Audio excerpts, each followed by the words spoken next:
अज़ऊ, तुम अब बड़े हो गए हो। वक्त आ गया है कि तुम अपनी 3 फियांसी में से किसी एक को शादी के लिए चुनो। मुझे उन तीनों में से कोई नहीं चाहिए। मॉम ये सुनकर पूरी तरह से शॉक्ड रह गईं। क्यों? क्योंकि पिछले जन्म में मैंने इन तीनों से शादी की थी। सर्कल में सभी जानते हैं कि लिन फैमिली, जैंग फैमिली, ली फैमिली और जो फैमिली हाईशी के टॉप 4 सबसे पावरफुल परिवार हैं और मैं इन चारों फैमिलीज में अकेला लड़का हूँ। इसलिए बाकी सभी फैमिलीज जो फैमिली के साथ मैरिज अलायंस करना चाहती हैं। पिछले जन्म में जब मैंने पहली बार अपना मैरिज पार्टनर चुना तो मैंने लिन खैनियो को सिलेक्ट किया था। मैं इस उम्मीद से खुश था कि मेरी बाकी की जिंदगी खुशी से गुजरेगी। लेकिन शादी के 1 साल बाद लिन खैनियो साल के 360 दिन घर से बाहर रहती थी। उसने ना सिर्फ मुझे पूरे सर्कल में एक मजाक बना दिया, बल्कि जोउ यानशू को बचाने के चक्कर में एक मैसिव कार एक्सीडेंट में अपनी जान दे दी। मैंने अपनी जवानी के 3 साल अकेले एक खाली घर में गुजारे और फिर फैमिली के अरेंजमेंट पर मैंने जैंग याकिन से शादी कर ली। पर जैंग याकिन ने भी इस शादी को कभी सीरियसली नहीं लिया और उसने भी मुझे बिल्कुल इग्नोर किया। शादी के दूसरे साल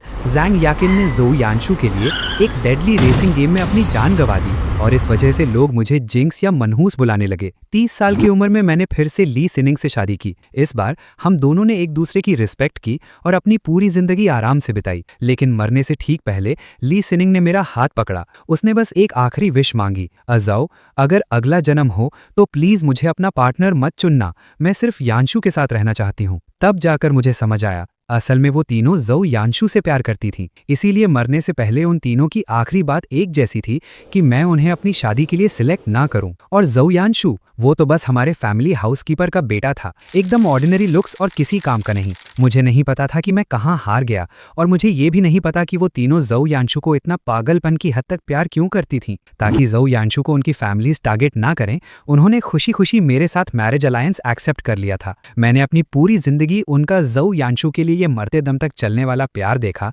और अपनी पूरी लाइफ से मैंने बस एक ही लेसन सीखा, मैं लू चनजो किसी की स्टोरी का साइड कैरेक्टर नहीं हूँ और जो मुझे पसंद नहीं करते अब मुझे भी उनकी कोई जरूरत नहीं है। इसलिए इस जन्म में मैंने उनमें से किसी को नहीं चुना। इसके बजाय मैंने अपने पेरेंट्स को एक नया जवाब दिया, अगर अलायंस करना ही है तो मैं सिर्फ सू फैमिली की सू वंशिंग से शादी करूंगा। ये नाम सुनते ही मेरे पेरेंट्स के चेहरे पर डिसबिलीफ था। सू वंशिंग तो सू फैमिली की इलेजिटिमेट डॉटर है। अचानक से सब ठीक होते हुए तुम उससे शादी क्यों करना चाहते हो? पिछले जन्म में सू वंशिंग आगे चलकर फोर्ब्स लिस्ट की top ranking global richest woman बन गई थी। जब ये अलायंस फैमिली के लिए ही है तो मैं इस शादी से मैक्सिमम प्रॉफिट निकालूंगा। सू वंशिंग एक ऐसी चॉइस है जिसमें सिर्फ फायदा ही फायदा है, कोई नुकसान नहीं। रही बात प्यार की, तो अब मुझे उसकी कोई उम्मीद नहीं है। इसीलिए भले ही मेरे पेरेंट्स राजी नहीं थे, मैंने दिमाग लगाकर उन्हें मनाने के लिए हजारों रीजंस ढूंढ निकाले। हैशी की इकोनॉमी बहुत तेजी से ग्रो कर रही है और सू ग्रुप वहां का टॉप लेवल का पावरफुल परिवार है। क्या आप दोनों हमेशा से हैशी में एंटर नहीं करना चाहते थे, पर वहां कोई बेस न होने की वजह से आपको पीछे हटना पड़ा? मेरा उससे शादी करना हमारे लिए एक परफेक्ट चांस होगा। क्या आपने खुद सू वानसिंग के बारे में ये नहीं कहा था कि भले ही वो एक लड़की है पर वो बहुत एम्बिशियस है, उसकी आगे की सोच और डिसीजंस बहुत शार्प होते हैं और फ्यूचर में वो जरूर कुछ बड़ा करेगी? मेरा ये एनालिसिस सुनकर मेरे पेरेंट्स कन्विंस हो गए। उन्होंने आखिरकार मेरे डिसीजन की रिस्पेक्ट की और खुद सू फैमिली से कांटेक्ट करके इस अलायंस को फिक्स कर दिया। अज़ू, हमारी दोनों फैमिलीज ने डिसाइड कर लिया है, शादी आधे महीने बाद होगी। ये सुनकर आखिरकार मेरे दिल को शांति मिली। टाइम बहुत कम था, इसलिए मेरे पेरेंट्स जल्दबाजी में बिट्रोदल गिफ्ट्स तैयार करने चले गए और मैं अकेला सोफा पर बैठा मिक्स्ड फीलिंग्स के साथ सोच में डूबा था। थोड़ी ही देर में दरवाजे पर कदमों की आहट हुई। लिन चियान्यू, जांग याकिन और ली सिनिंग दरवाजा खोलकर अंदर आईं और उन तीनों की नजरें सीधे मुझ पर आकर टिक गई। अज़ू, तुमने मैरिज अलायंस के लिए किसको चुना है? उन तीनों का एक साथ पूछा गया ये सवाल सुनकर और उनके नर्वस और सीरियस एक्सप्रेशंस को देखकर मैं एक पल के लिए खो गया। हम चारों बचपन के दोस्त थे, एक साथ बड़े हुए और हमेशा एक साथ रहे थे। ये तीनों बड़ी बहनें हमेशा मुझे एक छोटे प्रिंस की तरह पैम्पर करती थीं। मुझे जो चाहिए होता था वो मुझे लाकर देती थीं। जब मैं उदास होता था तो वो बारी बारी मुझे मनाती थीं। कोई मुझे परेशान करता तो वो सबसे आगे आकर मेरे लिए लड़ती थीं। पर अब ऐसा लगता है ये सारा प्यार और पैम्परिंग सिर्फ इसीलिए था क्योंकि वो मुझे अपना छोटा भाई मानती थीं। पिछले जन्म में मुझे लगा था कि उनका इस तरह भागकर आना और बार बार पूछना उनकी एक्साइटमेंट और एक्सपेक्टेशन है, पर अब मुझे समझ आया वो बस ये चाहती थी कि मैं उन्हें सिलेक्ट ना करूं। इसीलिए उनके चेहरों पर ऐसा एक्सप्रेशन था। मेरे दिल में एक अजीब सी चुभन महसूस हुई और मेरी सांस अटकने लगी थी। बहुत देर तक चुप रहने के बाद मैंने अपने इमोशंस को कंट्रोल किया और भारी आवाज में उन्हें जवाब दिया, 15 दिन बाद तुम्हें खुद पता चल जाएगा कि मैंने किसको चुना है। ये देखकर कि मैं सच नहीं बता रहा, वो तीनों बेचैन हो गई और डिटेल में पूछना चाहती थीं, पर इससे पहले कि वो कुछ बोल पाती मेरा फोन रिंग करने लगा। यंग मास्टर, यंशु का रास्ते में एक्सीडेंट हो गया है और वो बुरी तरह से इंजर्ड है। अभी उसको हॉस्पिटल में बचाने की कोशिश की जा रही है, पर हॉस्पिटल में कोई भी वार्ड खाली नहीं है। क्या आप मेरी मदद करके मेरे बेटे को बचा सकते हैं? जू हाउसकीपर की रोती हुई ये आवाज सुनकर लिन चियान्यू ने झट से मेरे हाथ से फोन छीन लिया। उसकी आवाज में भारी टेंशन थी। वो किस हॉस्पिटल में है? फोन के दूसरी तरफ कुछ सेकंड का सन्नाटा छा गया। फिर जू हाउसकीपर ने रोते हुए हॉस्पिटल का नाम बताया। ये छोटी सी बात है, मैं जाकर इसे हैंडल करती हूँ। इतना कहकर वो बिना रुके घूमकर वहां से चली गईं। ये देखकर जांग याकीन और ली सिनिंग दोनों भी बिना संकोच किए उसके पीछे निकल पड़ी। ये हॉस्पिटल जांग फैमिली के नाम पर है। मैं जाकर वहां के डायरेक्टर से बात करती हूँ। अजू, तुम घर पर आराम करो। मैं भी वहां कुछ सीनियर और टॉप लेवल डॉक्टर्स को जानती हूँ, मैं उन्हें कॉन्टैक्ट करती हूँ। अजू, तुम्हें टेंशन लेने की जरूरत नहीं है। उन सब ने मुझे घर पे छोड़ने के एक्सक्यूज मेरे फायदे के लिए बनाए थे, पर सच तो ये था कि वो बस किसी भी तरह जू यानशु से मिलने जाना चाहती थी। उनका जू यानशु के लिए प्यार इतना क्लियर था, पता नहीं पिछले जन्म में मैं ये सब कैसे नहीं देख पाया। उनको इतनी जल्दी वहां से भागते हुए देखकर मेरे होठों पर खुद का मजाक उड़ाता एक स्माइल आ गया। मैं चुपचाप मुड़ा और अपने बेडरूम में चला गया और वहां उन तीनों से जुड़ी हर एक चीज को एक जगह जमा करने लगा। जब मैंने सारा सामान पैक कर लिया तब तक रात हो चुकी थी। मैंने अपना फोन ओपन किया तो मुझे स्क्रीन पर जू यानशु का रीसेंट पोस्ट दिखा। आज का दिन भी इन 3 मिसेस की स्पेशल केयर में गुजरा। उस पोस्ट के साथ जू यानशु की एक वीआईपी वार्ड से सेल्फी अटैच थी। उसमें वो ली सिनिंग का बनाया हुआ स्पेशल सूप पी रहा था। टेबल पर लिन ख्यानियों की वॉच रखी हुई थी और चेयर पर जैंग याकिन का कोट रखा था। मैंने उस पोस्ट पर लाइक बटन प्रेस किया और उन तीनों बॉक्स को देखता रहा जो मैंने अभी बाहर निकाले थे। इन बॉक्स में वो गिफ्ट्स थे जो मेरे 18th बर्थडे पर अंकल लिन, आंटी श्याओ और ग्रैंडपा ली ने मुझे दिए थे। ये उनके तीनों फैमिलीज के फैमिली एयरलूम्स थे और मैं फाइनल में जो भी गिफ्ट अपने पास रखूंगा वो इस बात का प्रूफ होगा कि लू फैमिली ने किस फैमिली के लिए मैरिज अलायंस चुना है। अब जब मेरी शादी फिक्स हो चुकी थी तो मेरा अपना जवाब देने का वक्त आ गया था। मैंने एक कोरियर वाले को बुलाया और वो तीनों बॉक्स उसके हाथ में दे दिए। मैंने उसे इंस्ट्रक्शंस दिए कि वो 15 दिन बाद इन बॉक्सेस को उन पर लिखे हुए एड्रेसेस पर डिलीवर कर दे। कोरियर वाले के जाने के बाद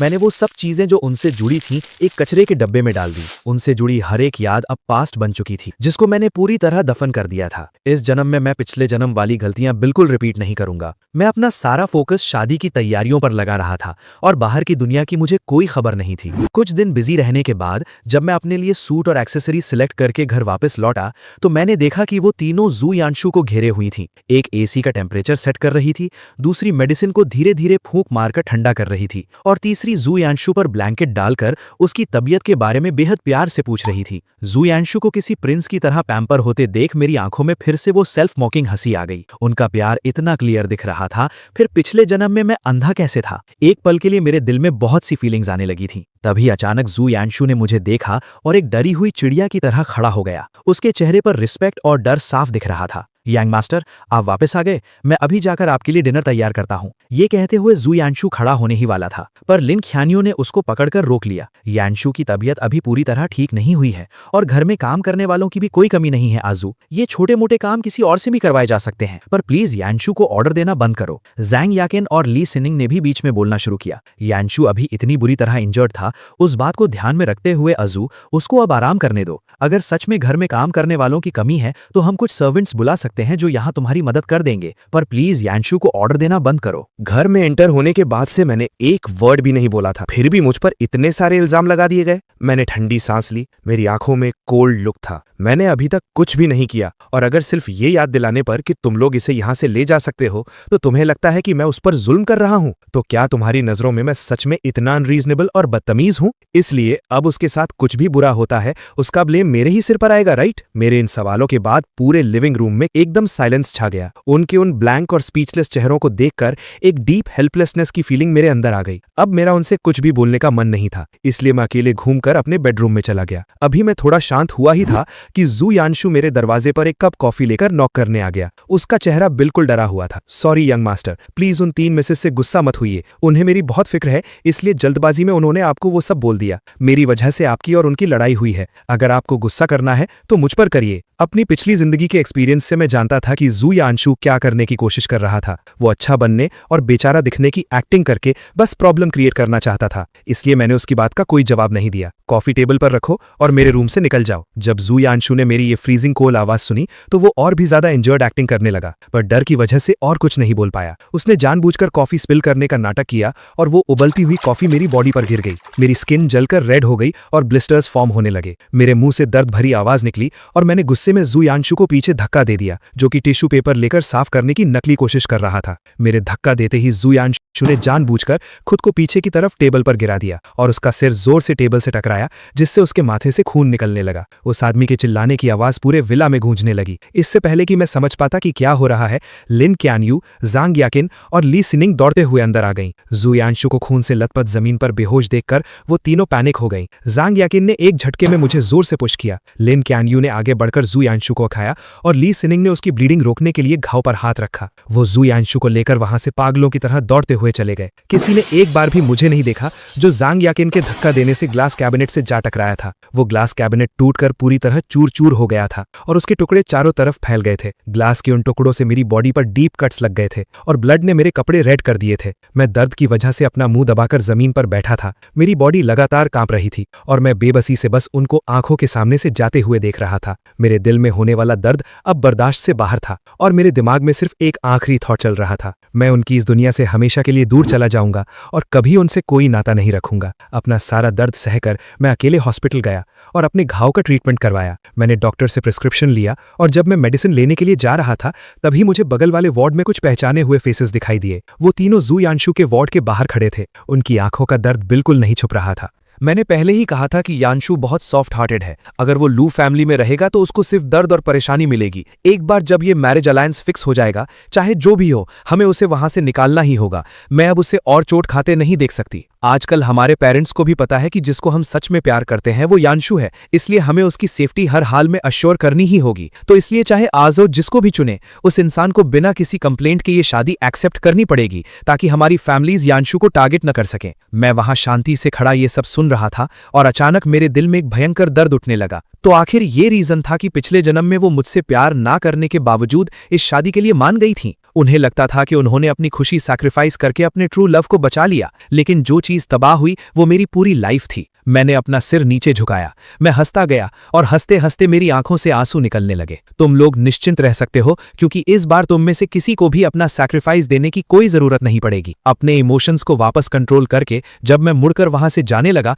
अचानक मेरा फोन रिंग करने लगा। मेरे अलार्म की इस आवाज से वार्ड में खड़ी उन तीनों औरतों का ध्यान मेरी तरफ गया। उन्होंने दरवाजा खोला और मुझे वहां देखकर सब हैरान हो गईं। तुम यहाँ क्या कर रहे हो? क्या तुम यांशु से माफी मांगने आए हो? तुम कब से यहाँ हो? क्या तुमने अभी हमारी कोई बात सुनी? तुम्हारी बॉडी पर ये सब इंजरीज कैसे आईं? ये सब कैसे हुआ? एक के बाद एक आने वाले उनके इन ढेरों क्वेश्चंस का मैंने लाइन से जवाब दिया। मेरी बॉडी पर जो ये कट्स और इंजरीज हैं वो इसलिए आए क्योंकि तुम लोग जो यांशु को बचाने के लिए भाग रहे थे तब तुमने मुझे जोर से धक्का दिया था। मैं हॉस्पिटल सिर्फ अपने घाव का ट्रीटमेंट कराने आया था, तुम्हारे उस झू यांशु को सॉरी बोलने नहीं, क्योंकि उसने सबसे पहले मेरे ऊपर गर्म कॉफी गिराई थी, इसलिए मैंने उसे धक्का दिया। और जहां तक तुम लोगों से मिलने की बात है, ये सब सिर्फ एक एक्सीडेंट था। मेरे मुंह से ये पूरी कहानी सुनकर वो तीनों कुछ सेकंड्स के लिए सुन्न हो गईं। उनकी आंखों में कंफ्यूजन बढ़ता जा रहा था। जब उन्हें याद आया कि आवाज सुनने के बाद क्या क्या हुआ था, यांशु ने जानबूझकर कॉफी नहीं गिराई थी, वो इंजर्ड था और उसके हाथों में ताकत नहीं थी। तुम उस पर गुस्सा मत करो। जब हम अंदर आए तो हर जगह ब्लड देखकर हमें लगा कि शायद उसकी जान को खतरा है, इसलिए हमारे इमोशंस थोड़े आउट ऑफ कंट्रोल हो गए थे। सॉरी, हमारा मतलब तुम्हें ब्लेम करना नहीं था। वो तो बस यांशु को ऐसी बेचारी हालत में देखकर हमने उसकी तरफ से कुछ बातें कह दी। हम चारों एक साथ बड़े हुए हैं, हमारे दिलों में हमेशा से तुम ही सबसे इंपॉर्टेंट हो। क्या तुमने मैरिज अलायंस के बारे में सोच लिया? ली सिनिंग ने जैसे ही ये बात खत्म की, वो तीनों अनकॉन्शियसली मेरी तरफ देखने लगी। उनके फेसेस काफी टेंस थे। उनका ऐसा रिएक्शन देखकर और जो सच मैंने अभी बाहर सुना था उसे याद करके मुझे ये तीनों अब बहुत फेक और सार्कास्टिक लगने लगी थी। तुम तीनों, इससे पहले कि मेरी बात पूरी हो पाती, वार्ड के अंदर के मॉनिटर से सडनली तेज बीप की आवाज आने लगी। ये सुनते ही उन तीनों के दिल जोरों से धड़क उठे। वो तुरंत मुड़ी और भागकर वार्ड के अंदर कंडीशन चेक करने लगी। डॉक्टर्स और नर्सेस का पूरा स्टाफ भी वहां दौड़ता हुआ आया। पेशेंट की सेकंड इंजरी के बाद उनकी किडनी काफी ज्यादा डैमेज हो गई है जो हम डिटेक्ट नहीं कर पाए थे। गलत मेडिसिन के यूज से अब किडनी फेलियर ट्रिगर हो गया है और अब उनकी कंडीशन बेहद क्रिटिकल है। तुम लोग आखिर कर क्या रहे हो? तुम किसी को गलत मेडिसिन कैसे दे सकते हो? यानशु अभी इतना जवान है, अगर तुम्हारी एक गलती की वजह से उसकी पूरी लाइफ बर्बाद हो गई तो क्या तुम उसका अंजाम भुगत पाओगे? मैं तुम्हें हाफ एन आवर दे रही हूँ 100% श्योर इलाज का प्लान लेकर आने के लिए। अगर यानशु को कुछ भी हुआ तो मैं तुम सबको इसकी भारी कीमत चुकाने पर मजबूर कर दूंगी। प्रोफेसर जैंग, आप पूरे देश के नंबर 1 किडनी स्पेशलिस्ट हैं। मैं चाहती हूं कि आप आकर मेरे एक सबसे इंपॉर्टेंट पर्सन की जान बचाइए। आप इस वक्त कहां हैं? मैं अभी अपने सेक्रेटरी को भेजकर आपको रिसीव करवाती हूं। वार्ड में कंप्लीटली डर और केओस का माहौल बन गया था। हर कोई जो यानशु की कंडीशन को लेकर टेंशन में था। हॉस्पिटल ने बहुत ही जल्दी टॉप डॉक्टर्स की एक प्रोफेशनल टीम भेजी और सबसे फास्ट ट्रीटमेंट प्लान सबके सामने रखा गया। अब इसे बचाने का सिर्फ एक ही रास्ता है, किडनी ट्रांसप्लांट। लेकिन परफेक्ट मैचिंग किडनी ढूंढने में थोड़ा समय लग सकता है और जितना लेट होगा पेशेंट की कंडीशन उतनी ही डेंजरस होती जाएगी। ये कंक्लूजन सुनते ही उन तीनों औरतों ने एक सेकंड भी हेजिटेट नहीं किया और तुरंत जाकर अपने किडनी मैच टेस्ट करवाए। रिजल्ट बहुत ही जल्दी सामने था। लिन ख्यान यू की किडनी परफेक्टली मैच कर गई। डॉक्टर द्वारा लाए गए सर्जरी कंसेंट फॉर्म को देखते हुए उसने बिना एक सेकंड सोचे उस पर अपना साइन कर दिया और चुपचाप सर्जरी रूम के अंदर चली गई। वक्त का एक एक सेकंड बहुत मुश्किल से गुजर रहा था और तभी जब हर कोई हद से ज्यादा टेंशन में था वहां एक नई प्रॉब्लम आकर खड़ी हो गई। हॉस्पिटल के ब्लड बैंक में ब्लड खत्म हो रहा है। पेशेंट को अभी इमीडिएटली हैवी ब्लीडिंग की वजह से ब्लड की जरूरत है। मेरा और यानशु का ब्लड टाइप एकदम सेम है, हम अपना ब्लड दे सकती हैं, लेकिन पेशेंट का काफी सारा ब्लड बह गया है। आप दोनों का ब्लड सफिशिएंट नहीं होगा, हमें और भी लोगों से कांटेक्ट करना होगा। किसी और को ढूंढने का अब वक्त नहीं बचा है। हम दोनों का ब्लड काफी होगा, बस यानशु को बचाना चाहिए, चाहे कितना भी ब्लड निकालना पड़े हम दे सकती हैं। नर्स उनके जिद के आगे कुछ ना कर सकी, इसलिए उन्होंने उन्हें खून निकालने वाले ट्रांसफ्यूजन रूम में भेज दिया। सर्जरी रूम के बाहर वो रेड लाइट बार बार जल बुझ रही थी और मेरी आंखों को चुंधिया रही थी। जो यानशु की कंडीशन बिगड़ने से लेकर उन लोगों का अपना खून देने तक मैंने आज ये सब कुछ अपनी आंखों के सामने देखा था और अभी मेरा दिमाग पूरी तरह सुन्न पड़ चुका था। पिछले जन्म में जब लिन ख्यान यू और जैंग याकिन की जो यानशु के कारण मौत हुई थी तब मैं वहां मौजूद नहीं था। बाद में मुझे ये सब किसी और से सुनने मिला था। उस वक्त जब मैंने ऐसी सैड न्यूज सुनी मैं रोते हुए एक सदमे में डूब गया था और इस बात को मैं कंप्लीटली समझ नहीं पाया था कि आखिर क्यों उन्होंने जो यानशु को बचाने के लिए अपनी ही लाइफ सरेंडर कर दी थी। लेकिन आज इस सीन को इन आंखों से देखने के बाद मेरे दिमाग की सारी कंफ्यूजन दूर हो चुकी थी। हाँ, क्योंकि वो तीनों सिर्फ जो यानशु से सच्चा प्यार करती थीं। एक ऐसा दीवानपन जिसके लिए वो सब कुछ सैक्रिफाइस करने को हमेशा रेडी थीं, चाहे बात उनकी शादी की हो या उनकी जिंदगी की। उन्होंने बिना सोचे समझे ये डिसाइड किया। यही रीजन है कि मैं अपनी लाइफ में कभी भी जो यानशु से नहीं जीत पाया। लेकिन अच्छी बात यह है कि इस जन्म में मैं ये सब छोड़ देने वाला हूं और मैं कभी भी उनके इस लव स्क्वायर के बीच फंसे नहीं रहूंगा। कुछ वक्त बाद सर्जरी रूम की वो लाइट आखिरकार बंद हो गई। डॉक्टर अपना पसीना पोंछते हुए बाहर निकला और पूछा, क्या आप इनके फैमिली मेंबर हैं? सर्जरी पूरी तरह सक्सेसफुल रही है, पेशेंट जल्दी ही होश में आ जाएगा। हालांकि उनका जिसने किडनी डोनेट की है उसे अभी कुछ वक्त तक आईसीयू में ऑब्जर्व करना पड़ेगा और ब्लड देने वाली वो दोनों औरतें भी ज्यादा ब्लीडिंग के चलते बेहोश हो चुकी हैं। तो क्या आप अकेले इन चारों को केयर दे पाएंगे? मेरा इन चारों लोगों से दूर दूर तक कोई कनेक्शन नहीं है, लेकिन मैं उनके फैमिली को कांटेक्ट कर देता हूं, वो जल्दी ही यहां पहुंच जाएंगे। ये बोलने के बाद मैंने बस उनके फैमिली वालों को डिटेल्स के साथ मैसेज सेंड किया और वहां से तुरंत बाहर की ओर निकल गया। दर्द और बुरी तरह टूट चुके मेरे शरीर को घसीटते हुए जैसे ही मैं घर पहुंचा मैंने देखा कि मेरे माँ बाप लिविंग रूम में मेरा ही वेट कर रहे थे। मेरी पूरी बॉडी पर कट्स और ब्रूजेस देखकर मेरे पेरेंट्स बहुत ज्यादा घबरा गए थे। वो टेंशन ना ले इसलिए मैंने उन्हें एक झूठा एक्सक्यूज देकर सब नॉर्मल दिखाने की कोशिश की। जब उन्हें लगा कि मैं जल्दी कंप्लीटली ठीक होऊंगा तब उनका दिमाग रिलैक्स फील कर रहा था। फिर उन्होंने एक छोटा सा बॉक्स पकड़कर मेरे हाथों में रख दिया। ये बॉक्स सू फैमिली की तरफ से भेजा हुआ मैरिज अलायंस टोकन है, इसे आराम से रख लो। हमने अपनी तरफ से सू वानशिंग को जो गिफ्ट भेजा था वो उसे ऑलरेडी रिसीव हो गया है। अभी अभी अंकल लिन, आंटी जैंग और ग्रैंडपा ली का मुझे फोन आया था मैरिज अलायंस के बारे में पूछने के लिए। उन्होंने जो यानशु के बारे में बात भी की है। उन्होंने कहा है कि उन तीनों ने बस ऐसे ही एक्स्ट्रा दया दिखाई है, पर रियल बात यह है कि वो सिर्फ तुमसे ही शादी करना चाहती हैं। हमें सच में कोई आइडिया नहीं है कि एक्चुअल बात क्या है, इसलिए हम उनको सीधे सीधे जवाब नहीं दे पाए। तो कृपया इस प्रॉब्लम को अपने तरीके से ही सॉल्व करो। तुम अब बड़े हो चुके हो और तुम्हें खुद अपनी रिस्पॉन्सिबिलिटीज पता है, इसलिए तुम्हारे इस मामले में नहीं मैं और न तुम्हारे पिता इंटरफेयर करेंगे। मैं भी नहीं चाहता था कि पेरेंट्स को कोई परेशानी दूं, इसलिए मैंने प्रॉमिस करते हुए कहा कि मैं सब संभाल लूंगा। उसके आने वाले 2 दिनों तक मैंने अपने लोगों की मदद लेकर सू फैमिली और सू वानशिंग की पूरी इन्फॉर्मेशन पता करनी चालू की, ताकि मैं इस रिश्ते से पहले सब ठीक से जान लूं। उनके बारे में प्रॉपर डिटेल जमा करने के बाद मैं सीधा सिटी मॉल गया और सू फैमिली के हर एक मेंबर की चॉइस का ख्याल रखते हुए meet and greet gifts pack किए। पूरा दिन घूमने के बाद मैं गाड़ी को सारे गिफ्ट से लोड कर अपने घर लौटा तो मैंने देखा कि लिन, क्यान यू और बाकी दोनों दरवाजे पर मेरा ही वेट कर रही थी। अपने साथ ही वो लोग ढेरों गिफ्ट्स लेकर आई थी, जिससे पूरे लिविंग रूम की आधी जगह कवर हो चुकी थी। मेरे कंफ्यूज चेहरे को ध्यान में रखते हुए तीनों ने एक दूसरे को देखा। ये तमाम प्रेजेंट्स हमारी फैमिलीज ने रेडी किए थे और हमें स्पेशली बोला था कि हम खुद आकर तुमसे अपोलोजाइज करें। उस दिन जो इंसिडेंट हुआ तुम्हें पता ही है। यानशु पूरी तरह जिंदगी की आखिरी स्टेज पे था। वो सेकंड टाइम सिर्फ और सिर्फ तुम्हारी वजह से हर्ट हुआ था। इस वजह से हमारा दिमाग पूरी तरह होश खो बैठा था और हमने गुस्से में तुम्हें चोट पहुंचा दी। अर्जो, अगर तुम्हारे दिल में हमारे खिलाफ अभी गुस्सा है तो डायरेक्ट अपना फ्रस्ट्रेशन हमारे ऊपर निकाल दो, पर हमारी फैमिलीज के एल्डर्स को परेशान मत करो। नहीं, सारा ब्लेम यानशु पर डालो। चाहे बात जो कुछ भी हो, यानशु सिर्फ एक विक्टिम है। उनकी बातें सुनकर फाइनली मुझे समझ आया कि वो यहाँ किसी अपोलोजाइज करने की इंटेंशन से नहीं, बल्कि अपनी फैमिलीज के प्रेशर की वजह से आई हैं। साथ ही अपने जू यानशु को बचाने के लिए माफी मांगना चाहती हैं। तुम सब अपने गिफ्ट्स को ले जाओ, मुझे ये नहीं चाहिए। वैसे भी इस छोटी और बोरिंग मैटर के लिए मैं जू यानशु से अपना रिवेंज लेने नहीं जा रहा हूँ। मैं बहुत थक चुका हूँ और मुझे अब थोड़ा आराम चाहिए। ये कहते वक्त मैंने अपनी दुखती आंखों को रब किया और अपने बैग से सीधे फोन बाहर निकाला। अचानक से सू फैमिली की तरफ से दिया हुआ मैरिज अलायंस टोकन बॉक्स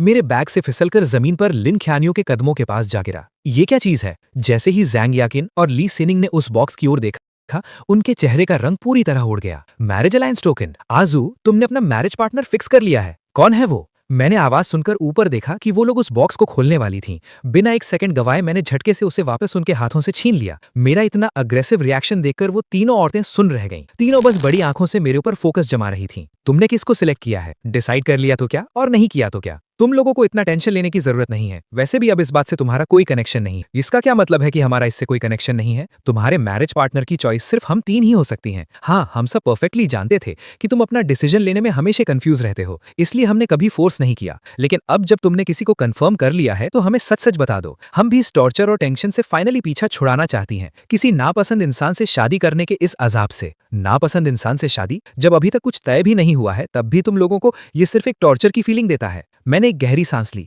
उस बॉक्स को ओपन किया और सू फैमिली की भेजी हुई लग्जरी शाइनिंग डायमंड वॉच को कंप्लीटली उनके सामने रिवील कर दिया। यही मेरा एक्चुअल आंसर है। क्या इससे तुम्हें सेटिस्फैक्शन मिल चुकी है? इसके लिए तुमने कितने पैसे दिए? हम इसका पूरा फाइन कवर करने के लिए पेमेंट दे देती हैं। इसे हमारी माफी का तोहफा समझ लेना। मैं बस शांत रहकर अपने हाथ में उस शाइनिंग डायमंड को फोकस कर रहा था और मैंने एक वर्ड भी नहीं बोला। लिन ख्यानियू को लगा कि मुझे ये डायमंड वॉच पसंद आई है। उसने खुद आगे बढ़कर वो वॉच मेरे हाथ पर पहना दी और बोली, खूबसूरत है, तुम पर बहुत सूट कर रही है। तुम इसे अपने मेमोरी के तौर पर रख सकते हो। पुनर्जन्म के बाद आज पहली बार मैंने उन तीनों के चेहरों पर सच्ची स्माइल देखी थी और उनकी इस खुशी का रीजन सिर्फ ये था क्योंकि उन्हें लग रहा था कि मैंने अब तक अपना मैरिज अलायंस पार्टनर चुना नहीं है। इसलिए उस खुशी वाले पल में मुझे ये सब बहुत रिडिकुलस लगा। मैं उन्हें असलियत बताने ही वाला था कि अचानक से वहां जू सांशु आ गया और मेरी बात काट दी। वाह, घर में अचानक इतने सारे गिफ्ट्स कैसे आ गए? क्या ये सब यंग मास्टर को दिए गए हैं? जैसे ही उन तीनों ने नोटिस किया कि यानशु वापस आ गया है, उनकी नजरें पूरी तरह से यानशु पर चिपक गईं, जैसे वो अपनी जगह से हिल ही नहीं सकती थीं। उनके होठों पर आई उस खुशी को देखकर मैंने कामली कहा, हाँ, ये सब मुझे दिए गए हैं, पर मुझे इनमें बिल्कुल भी इंटरेस्ट नहीं है। तो अगर तुम्हें चाहिए तो इसे तुम ले लो। ये कहकर मैं आगे बढ़ा और अपने बेडरूम की तरफ चला गया। मैं ले लूं? यंग मास्टर, आप मजाक तो नहीं कर रहे ना? इन मिसेज ने जो गिफ्ट्स आपको दिए हैं उनके लायक मैं कहाँ हूँ? जब आजू ने कह दिया कि ये तुम्हारे हैं तो अब से ये तुम्हारे ही हुए। ये कपड़े और गेम कलेक्शन सब न्यूली लॉन्च्ड लेटेस्ट मॉडल्स हैं। तुम इन्हें पहनोगे तो यकीनन बहुत स्मार्ट लगोगे। कोई चीज तुम्हारे लायक कैसे नहीं हो सकती? चीजों की वैल्यू तभी है जब कोई उन्हें यूज करे। यानशु, खुद को नीचा मत समझो। तुम इस दुनिया की सबसे बेस्ट चीजों के डिजर्व करते हो। जल्दी से इसे ओपन करके देखो। हम तुम्हारे साथ मिलकर सिलेक्ट करेंगे कि तुम पर क्या सूट करता है। यानशु को मनाने की उनकी आवाजें धीरे धीरे गायब हो गईं। दरवाजा बंद होने के बाद पूरा सन्नाटा छा गया। मेरे हाथ पर बंधी उस वॉच का कोल्ड टच मुझे बहुत अजीब लग रहा था, लेकिन मैंने सोचा जब मैं इसे लंबे टाइम तक पहनूंगा तो एक दिन मुझे इसकी आदत पड़ ही जाएगी। सोकर उठने के बाद मुझे चक्कर आ रहे थे। ऐसा लग रहा था जैसे फीवर हो गया हो। पता नहीं लिन शियानियो और बाकी दोनों को ये न्यूज कहां से मिली, पर वो तुरंत भागकर आ गईं। मैं 3 दिन तक बीमार रहा और वो रोज मुझे देखने आती थीं। बस लू फैमिली के घर में शिफ्ट होना ही बाकी रह गया था, लेकिन मेरे साथ बिताया गया उनका टाइम ना के बराबर था। मोस्टली वो नीचे वाले फ्लोर पर यानशु के साथ ही टाइम स्पेंड करती थीं। मैं ये सब अपनी आंखों से देख रहा था, लेकिन मैंने उन्हें कभी एक्सपोज नहीं किया। कभी कभी वो ऊपर आकर मुझे भी देख लेती थीं और उन्होंने नोटिस किया कि मेरे रूम से बहुत सी चीजें गायब हो गई हैं। उनके बार बार पूछने पर मैंने बस कुछ रैंडम एक्सक्यूजेस देकर बात टाल दी। मेरे बर्थडे वाले दिन तक मेरी तबीयत भी ऑलमोस्ट ठीक हो चुकी थी। बर्थडे पार्टी शुरू होने से पहले मेरे पेरेंट्स मुझे लेने आए और उन्होंने स्पेशली मुझे बताया, आज सर्कल के सभी इंपॉर्टेंट लोग अटेंड करेंगे। लिन फैमिली, जैंग फैमिली और ली फैमिली भी पक्का तुम्हारा बर्थडे सेलिब्रेट करने आएंगी। मैंने और तुम्हारे डैड ने डिस्कस किया है और हमें लगता है कि आज तुम्हारी मैरिज अनाउंस करने का परफेक्ट दिन है। तुम्हें क्या लगता है? मैं हाँ में सिर हिलाने ही वाला था कि तभी मेरे पीछे से एक ग्लास टूटने की की आवाज आई। मैंने मुड़कर देखा तो जांग शांग का चेहरा एकदम पीला पड़ गया था और वो अपनी जगह पर सुन्न खड़ा था। यंग मास्टर, आप शादी करने वाले हैं? मैंने बस हल्का सा सिर हिला दिया और कोई एक्सप्लेनेशन नहीं दिया। वैसे भी जल्द ही सबको इस मैरिज के बारे में पता चल ही जाएगा। रात के 7 बजे बर्थडे पार्टी ठीक टाइम पर शुरू हो गई। हॉल पूरी तरह से गेस्ट से भरा हुआ था और वहां बहुत रौनक थी। इवनिंग गाउन्स पहने हुए लिन शियानियो और बाकी दोनों जैसे ही अंदर आईं, पूरे हॉल की नजरें वहीं पर टिक गईं। मैं सच में लू यंग मास्टर से जेलस हूं। उनके पास इतनी ब्यूटीफुल बचपन की दोस्त है, वो भी 3-3, और वो उनमें से किसी एक को शादी के लिए चूज कर सकते हैं। मेरी लाइफ में ऐसा गुड लक कब आएगा यार? तुम्हारी जेलसी का क्या फायदा? ये तो बचपन से ही तय की गई मैरिज है। वो चाहे जिसे भी चुने, दोनों फैमिलीज का स्टेटस एकदम मैच करता है। वो एक परफेक्ट कपल होंगे। मुझे याद है लू यंग मास्टर की भी शादी की एज हो गई है ना? तुम्हें क्या लगता है, क्या वो डायरेक्टली अपनी मैरिज अनाउंस कर देंगे?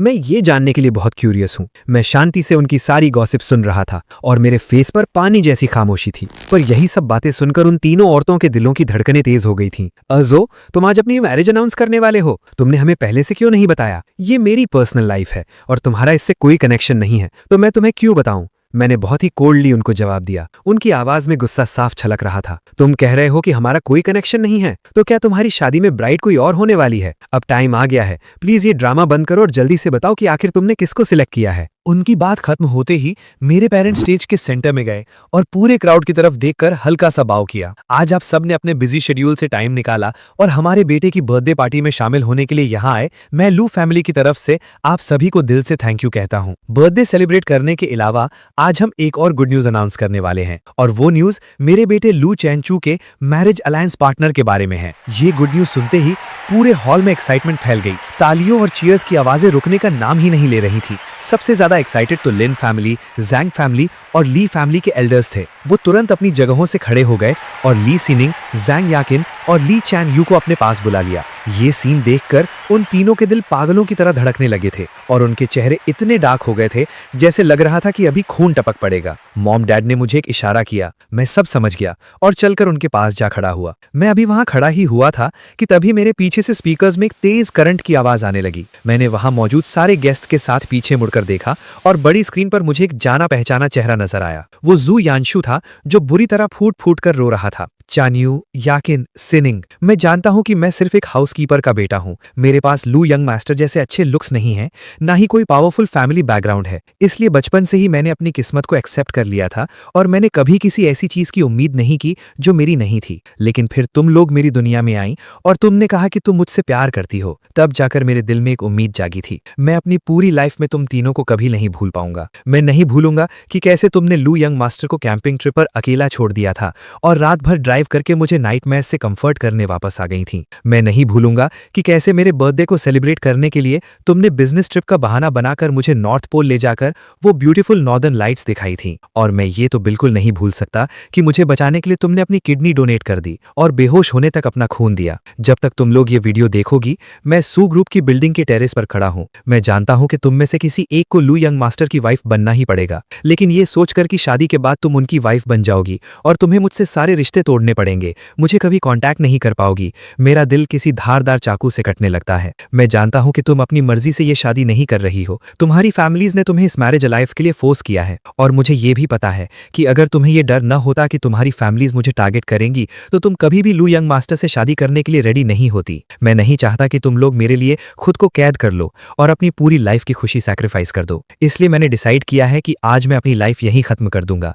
मेरे मरने के बाद तुम पर कोई रेस्ट्रिक्शन नहीं होगा और तुम आजादी से अपने सच्चे प्यार को पा सकोगी। वो 5 मिनट का लंबा वीडियो अचानक से वहीं रुक गया। पूरे हॉल में शमशान जैसी शांति छा गई थी। सबने अपनी आंखें फाड़ रखी थीं और वो पूरी तरह शॉक्ड होकर लिन चैन यू, जैंग याकिन और ली सिनिंग को घूर रहे थे। सिर्फ मुझे छोड़कर। जब मैंने पहली बार ये वीडियो देखा था तो मेरा दिमाग पूरी तरह ब्लैंक हो गया था, लेकिन घर से निकलने से पहले जू यानशु की जो हालत थी उसे याद करके मुझे अब कोई हैरानी नहीं हो रही थी। मैंने स्टेज से नीचे उन तीनों औरतों को देखा जिन पर जैसे बिजली गिर गई थी और उनके साथ खड़े उन एल्डर्स को देखा जो गुस्से से बेहोश होने वाले थे। मैंने बहुत ही धीरे से एक गहरी सांस ली। ऐसी सिचुएशन होने के बाद सबसे बड़ा शौक शायद उन अंकल्स और एल्डर्स को लगा था जिन्होंने मुझे बचपन से बड़ा होते देखा था। आखिर मेरे पेरेंट्स को तो पता ही था कि मैं इन तीनों तीनों से शादी नहीं करने वाला, जिन्होंने मेरी पूरी पिछली लाइफ बर्बाद कर दी थी। इन तीनों बचपन की फ्रेंड्स को छोड़कर मुझे सिर्फ हैरानी नहीं बल्कि खुशी महसूस हो रही थी। और वो एल्डर्स जो अब तक अंधेरे में थे और सच्चे दिल से उम्मीद कर रहे थे कि हमारी मैरिज हो जाए,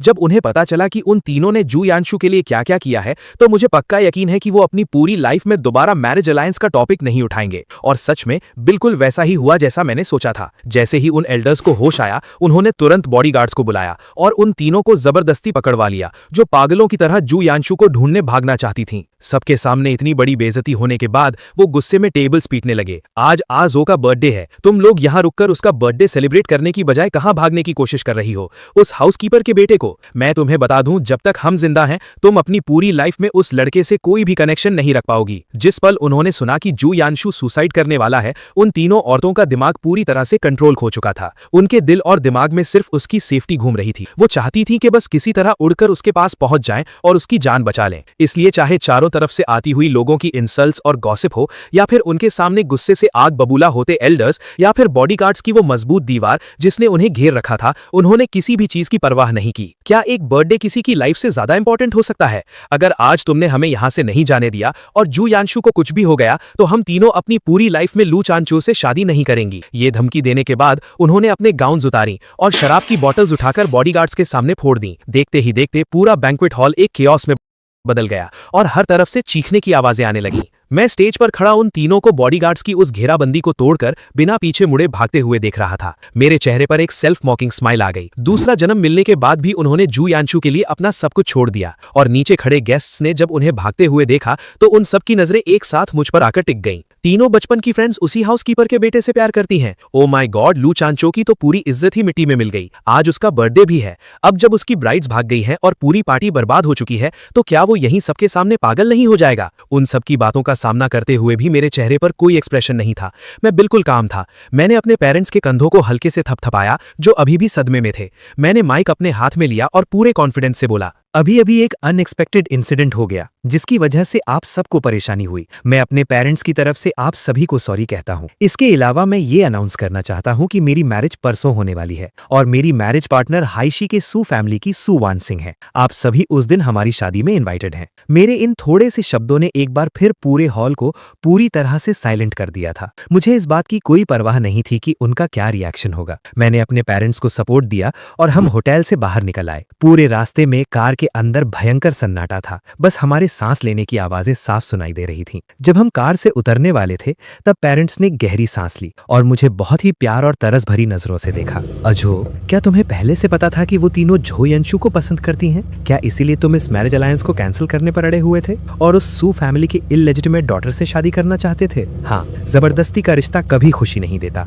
माना कि मेरे और सू वान सिंह के बीच कोई गहरी फीलिंग्स नहीं है, लेकिन उसका पूरा फोकस अपने करियर पर है, इसलिए वो कभी मुझे धोखा नहीं देगी। ये जरूरी नहीं कि हम बुढ़ापे तक एक दूसरे से पागलों की तरह प्यार करें, लेकिन हम एक दूसरे की रिस्पेक्ट जरूर करेंगे और मेरे लिए बस इतना ही काफी है। मेरी इतनी कॉन्फिडेंट बातें सुनकर मेरे पेरेंट्स भी थोड़े हैरान हो गए। तुम्हें सू वान सिंह पर इतना ट्रस्ट क्यों है? क्योंकि मैंने उसके बारे में पूरी इन्वेस्टिगेशन की है, लेकिन मैंने अपना असली रीजन पेरेंट्स को नहीं बताया। मैंने उसे अपने दिल में ही दबा कर रखा। पिछले जन्म में सू वान सिंह ने अपनी पूरी जिंदगी में कभी शादी नहीं की थी और उसका कभी किसी के साथ कोई अफेयर या स्कैंडल सामने नहीं आया। वो बिजनेस वर्ल्ड की सबसे फेमस और कोल्ड हार्टेड क्वीन थी। मुझे पूरा यकीन है कि मेरा ये स्टेप कभी गलत नहीं हो सकता। उस मजाक बन चुकी बर्थडे पार्टी के खत्म होने के बाद मैं सीधा घर वापस आया और पूरे फोकस के साथ अपनी पैकिंग करने लगा। मैरिज सेरेमनी हाइशी में होनी थी। शादी से एक दिन पहले जब मैं एयरपोर्ट के लिए निकलने ही वाला था, मुझे एक मैसेज आया। वो लिन चियान यू ने भेजा था, जिसमें एक एड्रेस लिखा था, यहाँ आओ, हम तुमसे बात करना चाहती हैं। मैंने टाइम चेक किया, फ्लाइट उड़ने में अभी 4-5 घंटे बचे थे, इसीलिए मैं राजी हो गया। जब मैं उस प्राइवेट रूम में पहुंचा और मैंने दरवाजा खोला, तो 3 उदास और डार्क नजरें सीधे मुझ पर आकर गिर गई। उन्होंने कुछ नहीं कहा और मैं भी चुपचाप खड़ा रहा। कल हमने तुम्हारी बर्थडे पार्टी में जो तमाशा किया उसके लिए हमें माफ कर दो, लेकिन वो किसी की लाइफ और डेथ का मामला था। हम अपनी आंखों के सामने यंशु को मरने नहीं दे सकती थी, इसीलिए हमें तुम्हें हर्ट करना पड़ा। मुझे हर्ट करने वाला काम तुम लोगों ने कोई पहली बार नहीं किया है। मुझे तुम्हारे सॉरी की कोई जरूरत नहीं है और तुम्हें माफी मांगने की भी कोई जरूरत नहीं है। मेरे इस कोल्ड एटीट्यूड ने उन तीनों को और भी ज्यादा अनकंफर्टेबल कर दिया। जो होना था वो हो चुका है। अब तुम्हारे गुस्सा करने या ये सब बोलने से कुछ चेंज नहीं होने वाला। इस वक्त हमारी फैमिलीज के सारे एल्डर्स गुस्से में हैं, लेकिन यंशु बेकसूर है, उसे इस सब में नहीं फंसाना चाहिए। बचपन से ही तुम एल्डर्स के फेवरेट रहे हो। अगर तुम बस एक बार उन्हें मना लो तो उनका गुस्सा पक्का शांत हो जाएगा। बस तुम जाकर उन एल्डर्स को मना लो ताकि वो यंशु को टारगेट ना करे। इस मैरिज अलायंस के लिए तुम हम में से जिसे भी चुनोगे वो पूरी लाइफ तुम्हें दिल से प्यार करेगी। ओके? तो इस बार भी मुझे यहाँ बुलाने का मकसद सिर्फ जू यानशु को प्रोटेक्ट करना था। इसकी कोई जरूरत नहीं है। कल तुम्हारे वहां से जाने के बाद मैंने सबके सामने अनाउंस कर दिया था। इससे पहले कि मैं अपनी बात पूरी कर पाता, लिन क्यान्यू ने मुझे बीच में ही रोक दिया। अनाउंस कर दिया? तुमने किसको सिलेक्ट किया? मेरी नजरें उन तीनों के चेहरों पर घूम रही थीं। आखिर में मैंने उन्हें डायरेक्ट आंसर नहीं दिया, बस इतना कहा, उस वक्त तुम तीनों फैमिलीज ने जो मैरिज अलायंस टोकन्स भेजे थे मैंने वो कुरियर वाले को दे दिए हैं। कल तक वो तुम लोगों को मिल जाएंगे। मेरी ये बात सुनकर उन तीनों को लगा कि शायद मैंने उनमें से 2 टोकन्स वापस कर दिए हैं।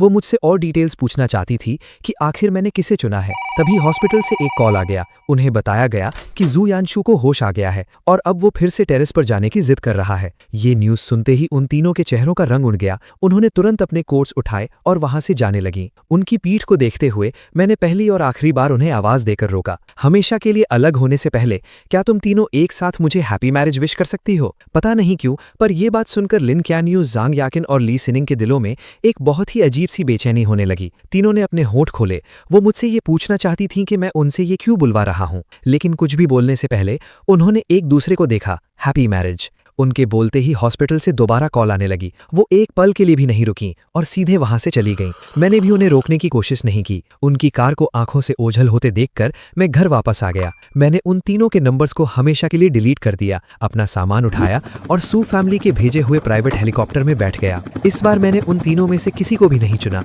बल्कि अपनी एक बिल्कुल नई लाइफ की तरफ उड़ने का फैसला किया। जब वो तीनों भागते हुए हॉस्पिटल पहुंची, तब तक जू यानशु को समझा बुझाकर नीचे लाया जा चुका था। वो बेड पर लेटा हुआ था और उन्हें इस तरह देखकर उनसे शिकायत कर रहा था कि वो उसके साथ क्यों नहीं थी। तुम लोग इतनी लेट क्यों आईं? इतना कहते ही जू यानशु की आंखें लाल हो गईं। ये देखकर उन तीनों का दिल दर्द से भर गया और उन्होंने तुरंत उसे बीच में घेर लिया। अब हम क्या करें? लिन क्यान्यू ने प्यार से उसके बालों पर हाथ फेरा और उसकी आंखों में उसके लिए गहरा दर्द था। हाँ, तुम्हारी तबीयत अभी अभी ठीक हुई है। तुम्हें ज्यादा टेंशन या खुशी नहीं लेनी चाहिए। बस अपनी हेल्थ का ध्यान रखो।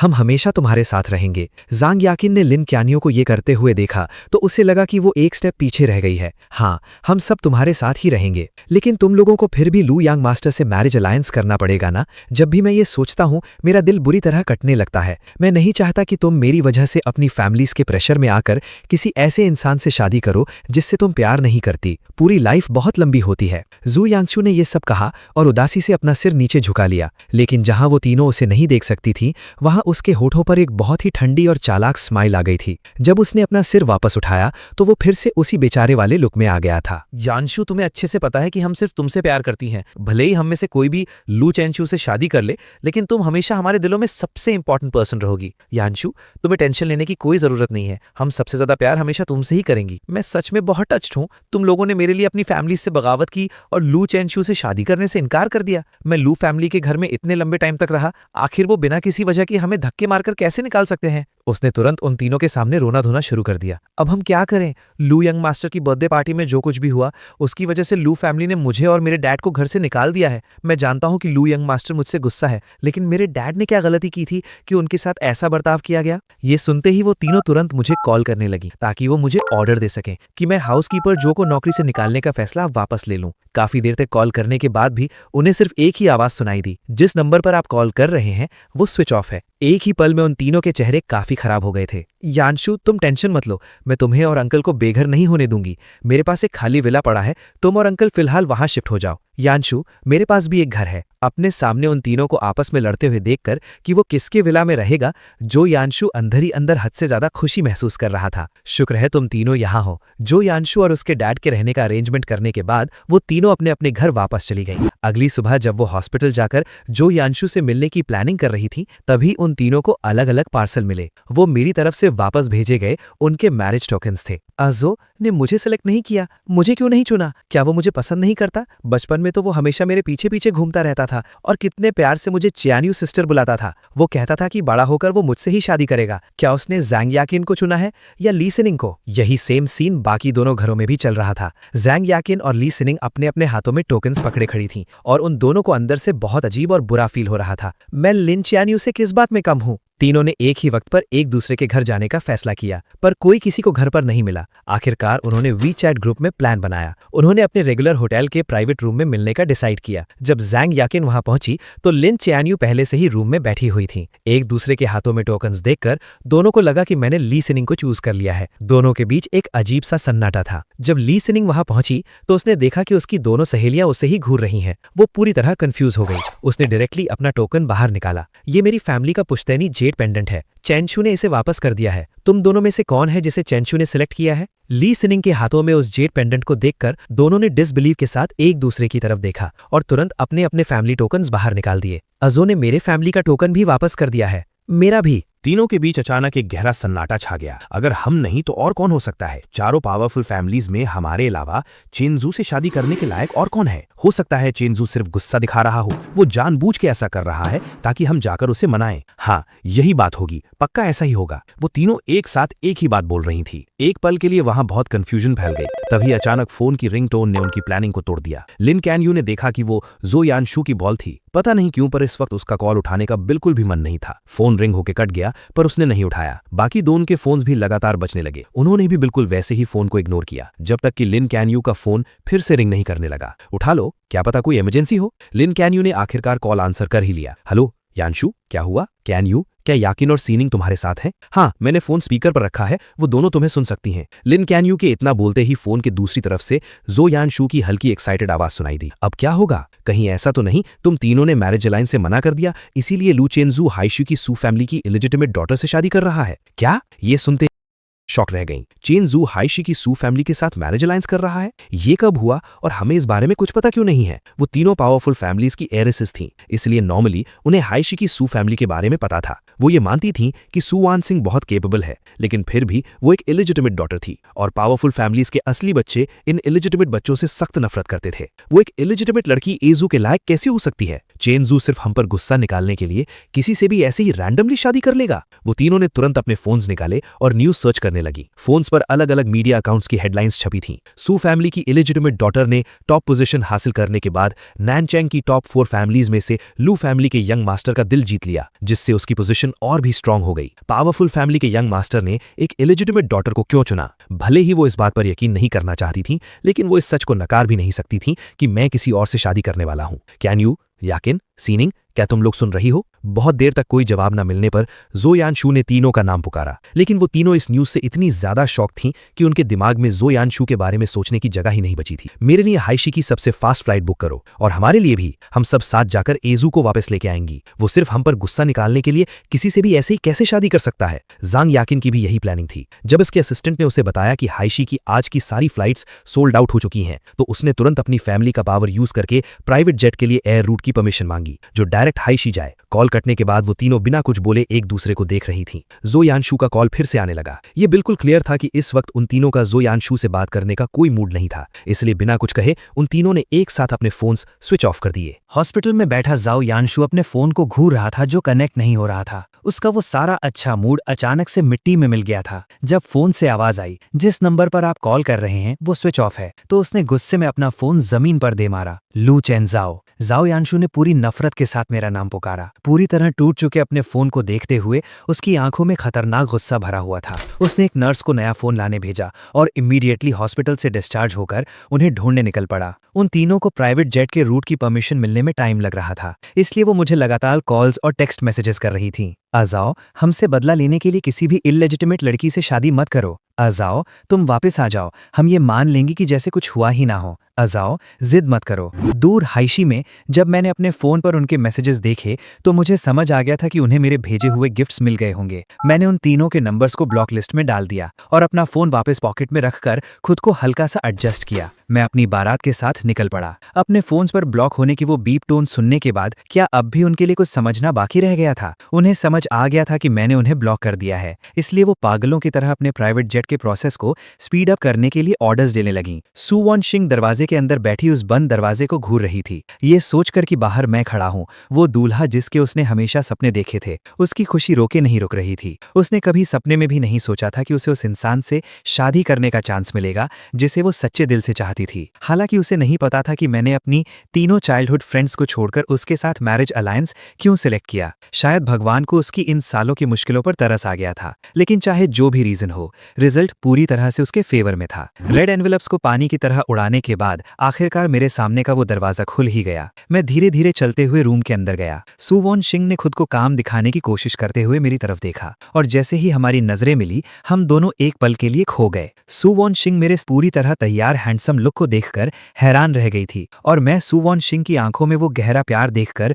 पूरी तरह से शॉक था। सू वॉन शिंग इतनी खुश और एक्साइटेड क्यों है? क्या हम पहले से एक दूसरे को जानते हैं? मुझे तो कुछ याद नहीं आ रहा। मुझे तो खुद पर शक होने लगा था कि कहीं मैं अनजाने में किसी पास्ट में उसके साथ रिलेशनशिप में तो नहीं था। जब मैंने सू वॉन शिंग को अपनी बाहों में उठाया और वेडिंग कार की तरफ ले जाने लगा, भले ही उसके फेस पर अभी भी वो कोल्ड एक्सप्रेशन था, लेकिन कोई भी इंसान देखकर बता सकता था कि वो कितनी खुश थी। सू वॉन शिंग वैसी बिल्कुल नहीं है जैसा हमने उसके बारे में सोचा था। शायद अजाओ का ये डिसीजन एकदम सही था। वेडिंग कार में सुआंगशी को समझ नहीं आ रहा था कि क्या कहे, और मेरी भी यही हालत थी। इसलिए कुछ देर के लिए माहौल में एक अजीब सी ऑकवर्डनेस थी। तुम हम दोनों ने एक साथ बोलना शुरू किया। उसके नर्वस चेहरे को देखकर मैं अचानक रिलैक्स हो गया। मैंने स्माइल करते हुए कहा, पहले तुम बताओ, क्या तुम्हें भूख लगी है? मैंने तुम्हारे लिए कुछ स्नैक्स रखे हैं। आज का दिन तुम्हारे लिए काफी टायरिंग होने वाला है। सुआंगशी ने मेरे दुबले चेहरे को थोड़ी टेंशन के साथ देखा। थैंक यू, मुझसे इतनी फॉर्मेलिटी करने की जरूरत नहीं है। मेरी तरफ से थैंक यू सुनकर सुआंगशी थोड़ी उदास लग रही थी। अब मुझे सच में अपनी इस वाइफ के बारे में क्यूरियोसिटी होने लगी थी।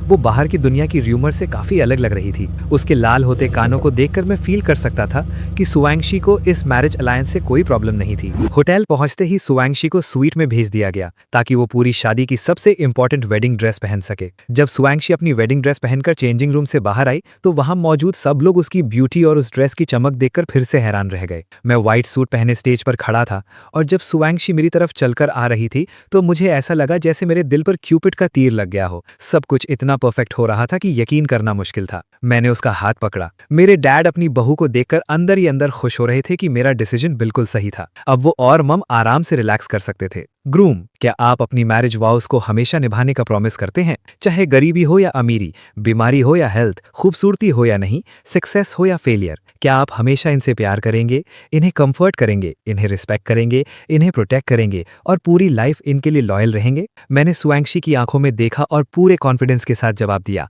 I do. उसकी आंखों में जो गहरा प्यार था वो मेरे लिए हैंडल करना थोड़ा मुश्किल हो रहा था। वो मुझे पसंद करती थी, लेकिन ये फीलिंग्स कहाँ से आईं? मैं थोड़ा खो सा गया था। ब्राइड, क्या आपको ये मंजूर है? मेरे सामने खड़ी सुआंगशी ने नर्वसनेस में मेरा हाथ कसकर पकड़ लिया। उसकी टेंशन फील करके मैंने उसे कंफर्ट करने के लिए अपनी उंगलियों से उसके हाथ को हल्के से सहलाया। I do. अब ग्रूम ब्राइड को किस कर सकते हैं। मैंने बहुत ही प्यार और रिस्पेक्ट के साथ सुआंगशी के माथे पर किस किया। हालांकि शादी की ज्यादातर तैयारियां सुआंगशी ने ही मैनेज की थी, फिर भी मैं बहुत ज्यादा थक चुका था। फ्रेश होकर जब हम हमारे नए रूम के बेड पर लेटे तो मुझे आने वाली वेडिंग नाइट के बारे में सोचकर नर्वसनेस होने लगी थी। सुआंगशी जब बाथरूम से बाहर आई तो उसने उस लाल रंग के सजे हुए बेड पर लेटे हुए मुझे बड़ी ही हॉट नजरों से देखा। मेरे पास उससे पूछने के लिए बहुत सारे क्वेश्चंस थे, लेकिन साफ था कि अभी ये पूछने का सही टाइम नहीं था। लाइट्स ऑफ कर दें? मैंने थोड़ा हकलाते हुए पूछा। सुआंगशी ने बस बेड के पास वाला एक हल्का येलो लैंप ऑन छोड़ दिया और खुद आगे बढ़कर मुझे किस करने लगी। दूसरी तरफ प्राइवेट जेट से वेडिंग वेन्यू पर पहुंचने वाली वो तीनों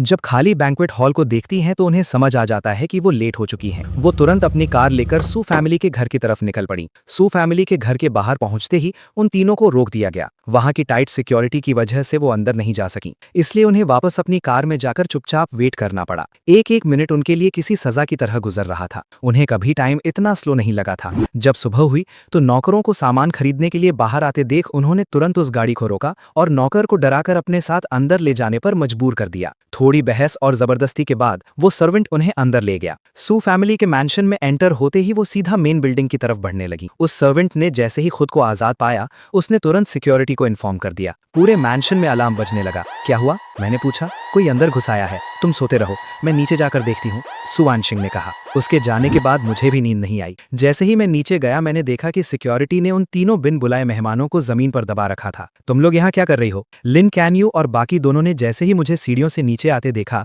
उन्होंने तुरंत सुवानशिंग से बहस करना बंद कर दी। उनकी नजरें सीधे मेरे गर्दन पर मौजूद उन लव बाइट्स पर गईं और अचानक उन्हें ऐसा दर्द महसूस हुआ जैसे उनकी सांसें रुक गई हों। उन्होंने मुड़कर पूरी खुशी से भरी सुवानशिंग को इस तरह घूरा जैसे वो उसे कच्चा चबा जाना चाहती हों। सुवानशिंग ने उनकी नजरों को पूरी तरह इग्नोर किया और तेज कदमों से मेरे पास आ गई। मैंने उसे इशारा किया कि वो एक्सप्लेन करे कि हॉल में इन तीनों का क्या तमाशा है। इन्होंने किचन स्टाफ को बंधक बनाकर विला में घुसने की कोशिश की, इसलिए इन्हें क्रिमिनल समझकर पकड़ लिया गया। इन्हें छोड़ दो, ये एक तरह से मेरी बड़ी बहनें हैं। बड़ी बहनें। जब उन्होंने सुना कि मैं उन्हें इस तरह इंट्रोड्यूस कर रहा हूं, तो लिन कैन्यू और बाकी दोनों अपनी बेइज्जती भूल गईं। उन्हें बस अपने दिल में एक भयंकर दर्द महसूस हो रहा था। आजाद होते ही वो तीनों तुरंत मेरी तरफ बढ़ने लगी, लेकिन गार्ड्स ने उन्हें फिर रोक दिया। अपने सामने खड़े गार्ड्स को देखकर वो वहीं खड़ी खड़ी मुझसे बोलने लगी, आजहू, तुम सिर्फ हमसे गुस्सा होकर किसी से भी शादी नहीं कर सकते। हमारे साथ वापस चलो। मुझे कोई प्रॉब्लम नहीं है कि तुम्हारी शादी हो चुकी है, बस वापस लौट आओ। हम ये मान लेंगे कि कुछ नहीं हुआ था। उनकी ये बातें सुनकर सुवानशिंग गुस्से से आग बबूला हो गई। वो कुछ बोलने ही वाली थी कि मैंने हाथ उठाकर उसे रोक दिया। मैंने उसे एक शांत रहने वाला लुक दिया और फिर कुछ दूरी पर खड़ी उन तीनों की तरफ मुड़कर देखा। तुम लोग खुद को बहुत ज्यादा इंपॉर्टेंट समझती हो। मैं तुमसे गुस्सा होकर किसी से भी शादी कर लूंगा। क्या तुम्हें ये मजाक नहीं लगता? रही बात कि तुम्हें प्रॉब्लम है या नहीं, तो क्या तुम्हें लगता है कि मुझे तुम्हारे ओपिनियन की कोई परवाह है? तुम लोग आखिर हो क्या? ये सब बोलने की तुम्हारी हिम्मत कैसे हुई? लगता है मैंने पास्ट में तुम लोगों के साथ बहुत अच्छा बर्ताव किया था, इसीलिए तुम्हें ये गलतफहमी हो गई है। क्या तुम लोग मेरे लायक भी हो? इतना बोलकर मैं सुवांगशेंग के साथ ब्रेकफास्ट करने चला गया। सुवांगशेंग ने जब देखा कि मैंने उन तीनों को कितनी बेदर्दी से जलील किया है, तो उसका चेहरा खुशी से चमक उठा। उसने बॉडीगार्ड्स को इशारा किया कि उन्हें धक्के मारकर बाहर निकाल दो। आजो, उनकी आवाज पीछे छूटती गई। खाना खाने के बाद मैं बाहर के काले बादलों को देख रहा था और मुझे हाउसकीपर और सुवांगशेंग की बातें सुनाई दे रही थी कि वो तीनों बाहर दरवाजे पर खड़ी हैं और जाने का नाम नहीं ले रही हैं। उन्हें इग्नोर करो, मैंने सुवांगशेंग को देखते हुए कहा। तुम्हें जानबूझकर मुझे ये सब बताने की जरूरत नहीं है। तुम अच्छे से जानती हो कि मेरा उनके साथ कैसा रिलेशन था। अब जब मैंने तुमसे शादी कर ली है, तो इसका मतलब ये है कि मैं अपने पास्ट को पूरी तरह पीछे छोड़ चुका हूँ। मेरी बातों से पकड़ी जाने के बावजूद सुवांगशेंग को बिल्कुल भी ऑकवर्ड फील नहीं हुआ। चलो अब ये बताओ कि तुम पहले से ही मुझे जानने वाली एक्टिंग क्यों कर रही हो? ये सुनकर सुवांगशेंग की स्माइल थोड़ी रुकी और वो थोड़ी ऑकवर्ड हो गई। क्या उसे सच बता देना चाहिए? क्या वो ये बताए कि उसने स्कूल में मेरा आईडी कार्ड उठाया था और उस फोटो को देखकर ही उसे पहली नजर में मुझसे प्यार हो गया था, और बाद में जब उसने मुझे बुलिंग के शिकार एक स्टूडेंट की मदद करते देखा तो वो पूरी तरह मेरी दीवानी हो गई थी? क्या ये सब बताने से वो एक पागल आशिक नहीं लगेगी? सुवांगशेंग ने कुछ देर सोचा और फिर ईमानदारी से सब बता दिया। हाई स्कूल में मैं तुम्हारी ही स्कूल में थी, पर मुझे तुम्हारी कोई याद क्यों नहीं है? उस वक्त मैं सू फैमिली के घर वापस नहीं आई थी। बाद में जब मुझे सू फैमिली में लाया गया, तब तक तुम स्कूल छोड़ चुके थे। अच्छा, तो ये बात है। तभी अचानक बादलों के गरजने की तेज आवाज आई। हम दोनों चौंक गए। बाहर तेज बारिश शुरू हो गई थी, लेकिन हमने बिना परवाह किए अपनी बातें जारी रखी। हम दोनों ही एक दूसरे को और अच्छे से समझना चाहते थे। बारिश में भीग रही उन तीनों को जैसे सब भूल चुके थे। वो अभी भी हार न मानते हुए उस तेज बारिश में खड़ी थी। पानी उनके शरीर को भिगो रहा था। बारिश बहुत तेज थी, लेकिन वो उनके दिलों के दर्द को धो नहीं पा रही थी। मैं तो झो यानशू को पसंद करती थी ना, तो फिर अर्जो की शादी होने पर मुझे इतना दर्द क्यों हो रहा है? ली सिनिंग की बात सुनकर बाकी दोनों को समझ नहीं आया कि क्या जवाब दे। दोनों चुप देखकर वो धीरे से बड़बड़ाती रही। क्या तुम्हें लगता है कि अर्जो हमें कभी माफ नहीं करेगा? नहीं, अर्जो हमेशा हमारे लिए सॉफ्ट हार्टेड रहा है। जब उसे पता चलेगा कि हम बारिश में भीग रही हैं, तो वो पक्का बाहर आएगा। वो हमारी सबसे ज्यादा केयर करता है। वो तीनों उस बारिश में खड़ी होकर खुद को झूठी तसल्ली दे रही थी, जब तक कि लिंग ख्यानयू का शरीर हार नहीं मान गया और वो बेहोश होकर गिर नहीं पड़ी। बाकी दोनों ने उसे उठाने की कोशिश की, लेकिन आखिर में वो भी गिरकर बेहोश हो गई। जब झो यानशो हाइशी में सू फैमिली के घर के बाहर पहुंचा, तो उसने यही सीन देखा। वो तीनों बारिश में बेहोश पड़ी थीं। उसने तुरंत एम्बुलेंस को कॉल किया और तीनों को हॉस्पिटल ले गया। पेशेंट ने कुछ ही टाइम पहले अपनी किडनी डोनेट की थी। उनका शरीर अभी पूरी तरह रिकवर नहीं हुआ है। इतनी भारी बारिश में भीगने की वजह से उन्हें बहुत तेज फीवर है। बाकी दोनों ने भी खून दिया था और वीकनेस की वजह से भीगने के बाद उन्हें भी तेज फीवर हो गया है। हॉस्पिटल में जाओ यानशू अकेला उन तीनों की देखभाल कर रहा था। वो लगातार उनके माथे पोंछ रहा था और उनके आईवी ड्रिप्स पर नजर रखे हुए था। ली सिनिंग और जान ग्याकिन सबसे पहले उठी। खुद को हॉस्पिटल के रूम में देखकर दोनों को लगा कि मैं उन्हें यहाँ लेकर आया हूँ। अचानक दरवाजे के बाहर से कदमों की आवाज आई। दोनों को लगा कि वो मैं हूँ और वो उम्मीद भरी नजरों से दरवाजे को घूरने लगीं। लेकिन जब उन्होंने जाओ यानशू को अंदर आते देखा, तो दोनों के चेहरे पर गहरी निराशा छा गई। याकिन, सिनिंग, तुम उठ गईं। मैं तो डर के मारे पागल ही हो गया था। ये कहते हुए वो उनके बेड के पास आया और अपना हाथ जांग याकिन का माथा चेक करने के लिए बढ़ाया,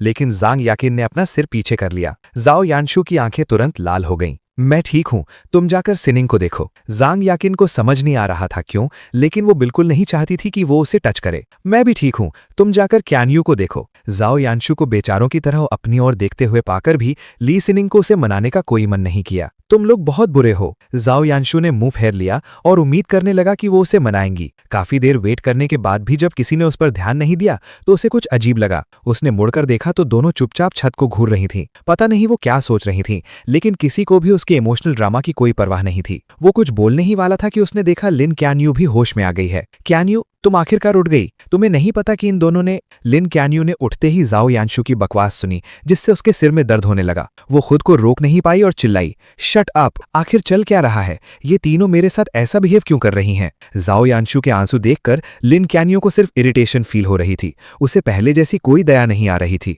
कल सू फैमिली के मैंशन के बाहर खड़े होकर उन्हें आखिरकार अपने सच्चे फीलिंग समझ में आ गए थे। वो असल में मुझसे प्यार करती थीं, इसलिए मेरा किसी और से शादी करना उनके लिए बर्दाश्त के बाहर हो रहा था। रही बात जाओ यानशु की, तो उन्होंने बस उसकी कमजोर हालत देखकर उस पर तरस खाया था। अब अगर वो मुझे वापस पाना चाहती थीं, तो उन्हें जाओ यानशु को दूर भेजना होगा। जाओ यानशु ने उन तीनों को चुपचाप एक दूसरे को देखते हुए पाया। क्या तुम लोग मुझसे सारे रिश्ते तोड़ना चाहती हो? लिन क्यानयू ने उसे बिना किसी एक्सप्रेशन के देखा। आ जाओ, अभी भी हमसे गुस्सा है, इसलिए बेहतर होगा कि तुम यहाँ से चले जाओ। उसकी तो शादी हो गई है, अब तुम लोगों को जबरदस्ती उससे शादी भी नहीं करनी पड़ेगी, तो फिर ये सब क्यों? और किसने कहा कि तुम फोर्स थीं? तुम लोग तो उससे प्यार भी नहीं करती थीं। शट अप, हमारे फीलिंग्स के बारे में कमेंट करने वाले तुम कौन होते हो? तीनों ने बहुत ही कोल्डली उसकी तरफ देखा। जब से जाओ यानशु ने उन तीनों का अटेंशन हासिल किया था, तब से उन्होंने उसे कभी ऐसी नजरों से नहीं देखा था। उसे तुरंत वो दिन याद आ गए जब वो पहली बार लू फैमिली के घर आया था और उनसे मिला था।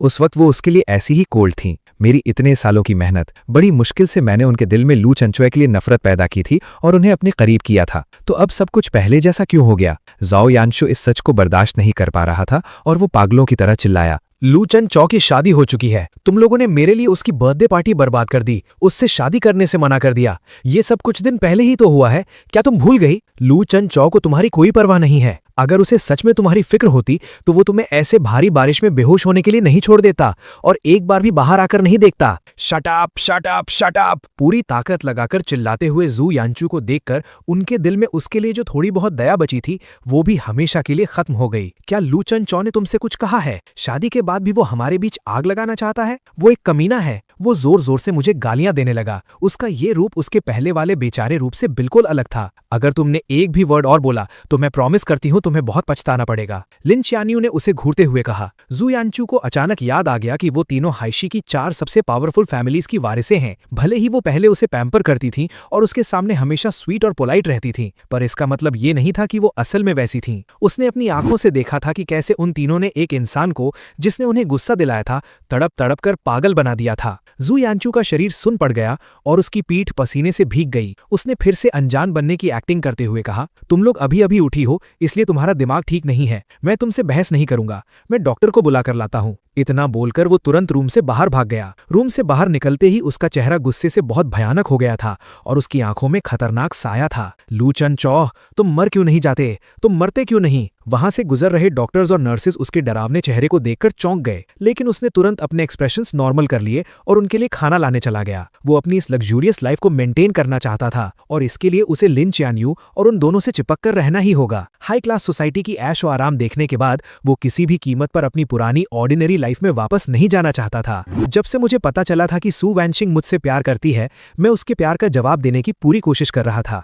नई शादी होने की वजह से हम सारा दिन एक दूसरे से चिपके रहते थे और हमारा रिश्ता तेजी से गहरा हो रहा था। एक दिन ब्रेकफास्ट के बाद हम एक हॉट स्प्रिंग रिजॉर्ट गए। उस रिजॉर्ट की ब्यूटीफुल सीनरी देखकर मैंने ऐसे ही एक फोटो ली और उसे सोशल मीडिया पर पोस्ट कर दिया। दूसरी तरफ वो तीनों जो अपना फोन चेक कर रही थी, उन्होंने मेरी पोस्ट देखी। फोटो में मेरा हाथ एक गोरे छोटे से हाथ को पकड़े हुए था और हम दोनों बैम्बू फॉरेस्ट में टहल टहल रहे थे। स्क्रीन के जरिए ही कोई भी मेरी खुशी और सुकून को फील कर सकता था। पता लगाओ ये जगह कौन सी है। अपने असिस्टेंट से एड्रेस मिलने के बाद वो तीनों अपनी आईवी ड्रिप्स निकाली, कपड़े चेंज किए और गाड़ी में बैठकर उस हॉट स्प्रिंग रिजॉर्ट की तरफ निकल पड़ी। जब तक वो तीनों हॉट स्प्रिंग रिजॉर्ट पहुंची कई घंटे बीत चुके थे और मैं सू वैनशिंग के साथ हॉट स्प्रिंग बात खत्म कर चुका था। अब हम खाना खा रहे थे। लूचन चौह, तुम एक नंबर के कमीना हो। तुमने कहा था कि तुम मुझे रिलैक्स करने लाए हो, लेकिन असल में तुमने। सू वैनशिंग आगे कुछ बोल नहीं पाई। हॉट स्प्रिंग के अंदर मेरी हरकतों को याद करके उसका चेहरा शर्म से लाल हो गया। वाइफी, मुझे अपनी गलती का गहरा एहसास हो गया है। अब गुस्सा मत हो, कुछ खा लो, तुम बहुत थक गई होगी। गुस्से में फूली हुई सू वैंगशेंग ने मेरे हाथ से स्टेक का एक बड़ा टुकड़ा खा लिया, जैसे वो अपनी सारी भड़ास निकाल रही हो। वो मुझे बहुत ही गुस्से से घुरते हुए अपना खाना चबा रही थी, लेकिन जो उसे लग रहा था कि एक डरावना लुक है,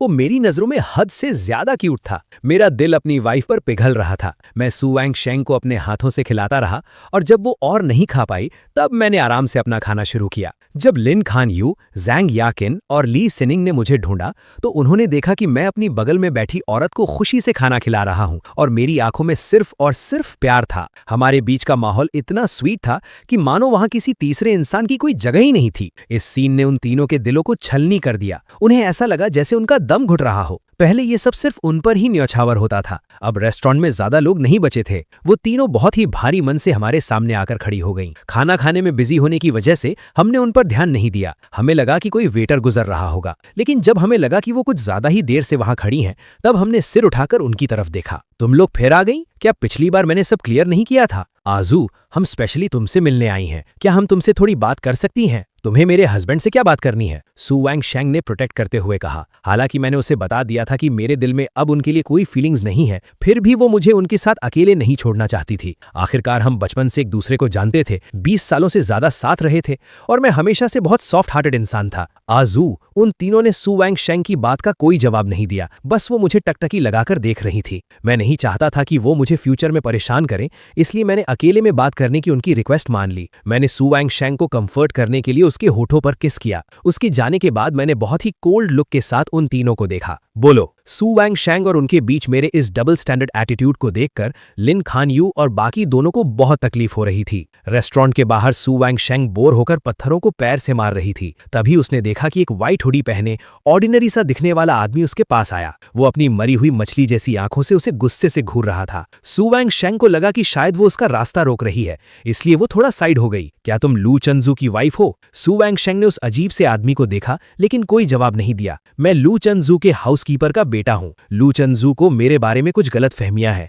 वो लिन, जैंग और ली फैमिली की मिसेस को पसंद करता है और वो तीनों मिसेस मुझे थोड़ा स्पेशल मानती हैं, इसीलिए वो हमेशा मुझे टारगेट करता है। मैं यहाँ लू चंजू से माफी मांगने आया हूँ। मैं चाहता हूँ कि वो सिर्फ गुस्से में आकर ऐसी जल्दबाजी में शादी करके अपनी पूरी लाइफ बर्बाद ना करे, क्योंकि वो सच में उन तीनों मिसेस से बहुत प्यार करता है। जब जू लियानशू अपना दिमाग लगाकर मेरे खिलाफ कहानियां बना रहा था तो सू वैंगशेंग का चेहरा एकदम एक्सप्रेशनलेस से पूरी तरह डार्क हो गया। क्या आजकल के मेल ग्रीन टीज इतने घटिया लेवल के होते हैं? Shut up. सू वैंगशेंग ने खुद को रोक ना पाते हुए उसकी बकवास को बीच में ही काट दिया। मैं तो बस तुम्हें हर्ट होने से बचाना चाहता हूँ और तुम हो कि मेरी बातों की कोई वैल्यू ही नहीं कर रही। वो तीनों मिसेस जिनके बारे में तुम बात कर रहे हो वही है ना जो मेरे हस्बैंड के पीछे पड़ी हैं। अगर वो तीनों तुम्हें इतना ही स्पेशल मानती हैं तो तुम्हारी शक्ल पर कोई नूर क्यों नहीं है? उन्होंने तुम्हें बहुत बुरी हालत में रखा है। मेरे हस्बैंड को देखो, मुझसे शादी करने के बाद वो कैसे चमकने लगा है। तुम जैसे नाली के कीड़े मेरे हस्बैंड के जूते साफ करने के लायक भी नहीं है। अगर तुम्हें मेरी बात नहीं माननी तो मत मानो, पर गालियां क्यों दे रही हो? ये ढीठ और बदतमीज औरत लू चेन स्वाओ,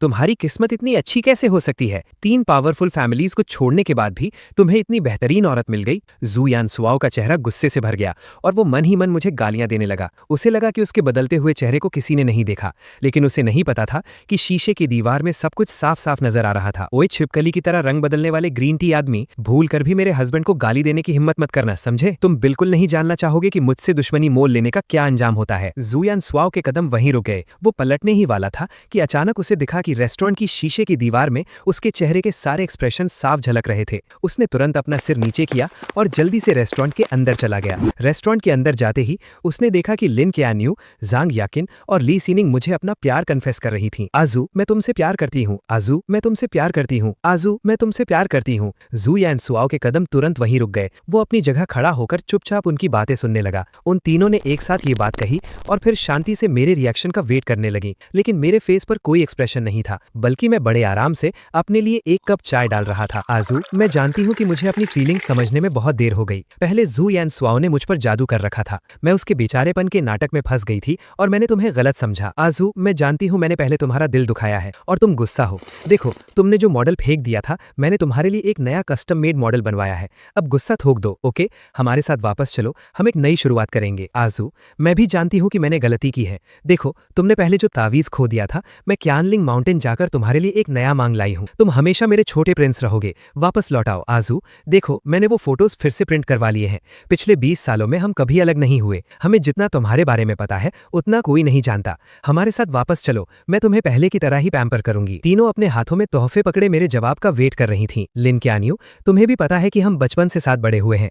मुझे तो लगा था कि जू यान सो तुम्हारे साथ बड़ा हुआ है। इतने सालों के रिश्ते के बावजूद तुमने उसके 2-4 शब्दों पर यकीन करके मुझे गलत समझ लिया। क्या तुम्हें ये मजाक नहीं लगता? जांग याकिन, तुम्हें ये सब बोलते हुए शर्म नहीं आती? जब हम चारों कैंपिंग के लिए गए थे, तुम उन दोनों को लेकर रात भर ड्राइव करके वापस आ गई थी और मुझे उस कैंप साइट पर अकेला छोड़ दिया था। तुम्हें कोई परवाह नहीं थी कि मुझे डर लग रहा है या नहीं। यहाँ तक कि तुम मेरी गाड़ी भी ले गई थी। क्या यही है तुम्हारा छोटा प्रिंस? और तुम ली सिनिंग, क्या तुम्हें याद है जब तुमने झो यानशु के लिए मुझे धक्का दिया था, जिसकी वजह से मुझे इतनी चोटें आई थीं? मुझे सच में बहुत अफसोस होता है कि मैं इतने सालों तक तुम लोगों को जानता था। मैंने फोटो फ्रेम में से वो फोटो निकाली और उसे बुरी तरह फाड़ दिया। उनके सिर झुके हुए चेहरों को देखकर मैंने बहुत ही कोल्ड टोन में कहा, लिन चिन्यू, झांग याकिन, ली सिनिंग, तुम्हारे लिए सबसे बड़ी माफी यही होगी कि तुम अपनी पूरी लाइफ में दोबारा मेरे सामने मत आना, क्योंकि तुम्हें देखने से ही मुझे मनहूसियत फील होती है। तुमने मुझे सिर्फ बुरी यादें दी हैं। जैसे कुछ दिन पहले तुमने मेरी बर्थडे पार्टी बर्बाद कर दी थी और पूरे नानचिन के हाई क्लास सर्कल में मेरी इज्जत मिट्टी में मिला दी थी। इसलिए फ्यूचर में कभी भी मुझे अपनी शक्ल मत दिखाना। अगर तुमने मुझे फिर से परेशान करने की कोशिश की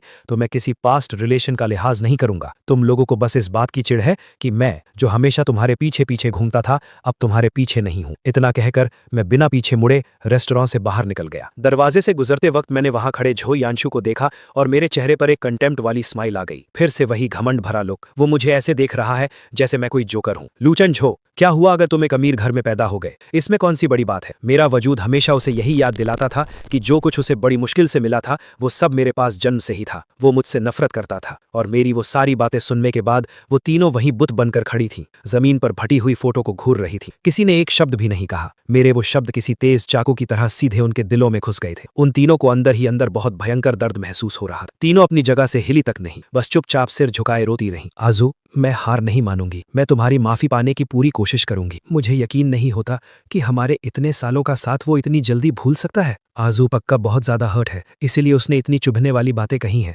किसी को एक बार में मनाना इतना आसान थोड़ी होता है। काफी देर तक एक ही पोजीशन में खड़े रहने की वजह से उनके पैरों में दर्द हो रहा था, इसलिए वो उठी और थोड़ा मूव किया। वो एक साथ रेस्टोरेंट से बाहर चली गईं और उन्होंने साइड में खड़े जू यानशु को नोटिस तक नहीं किया। खुद को इग्नोर होता देख जू यानशु का दिल गुस्से से जल रहा था। उसे याद आया कि कैसे उसने गुंडों से उनकी रक्षा करने का नाटक किया था, जिसकी वजह से उन्होंने उसे खास अहमियत दी थी। भले ही वो गुंडे उसने खुद ही भेजे थे, पर आखिर में उन्होंने उसे अपना लिया था और स्कूल में उसकी लाइफ सुधर गई थी। साथ ही लू फैमिली में भी उसकी अहमियत बढ़ गई थी। वो बचपन से जानता था कि उसे जो चाहिए वो उसे किसी भी कीमत पर छीन कर हासिल करना होगा। उसने अपना फोन निकाला, एक टेक्स्ट मैसेज भेजा और फिर पागलों की तरह हंसने लगा। रेस्टोरेंट से बाहर आते ही मैंने देखा कि सू वैंगशिंग के चेहरे पर नाराजगी साफ दिख रही थी। मैं तेजी से चलकर उसके पास गया और उसे अपनी बाहों में भर लिया। तो तुम्हें याद आ गया कि तुम्हारी वाइफ बाहर बेकरारी से तुम्हारा वेट कर रही है? मुझे तो लगा तुम मुझे भूल ही गए हो। कितनी देर तक बातें की तुमने? वाइफी, चलो घर चलते हैं। मैंने एक प्यारी सी स्माइल दी और सू वैंगशिंग मेरी इस क्यूट सी हरकत पर तुरंत पिघल गई।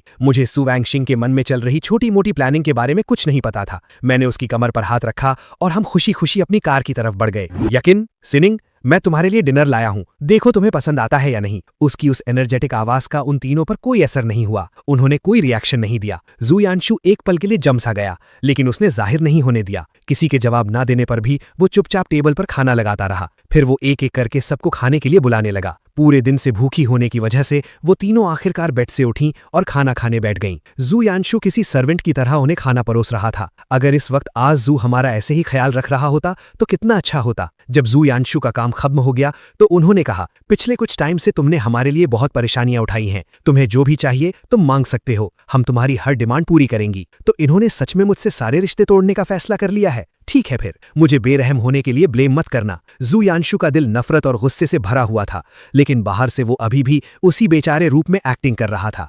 हे दोस्तों, इस वीडियो को देखने के लिए आपका बहुत बहुत शुक्रिया।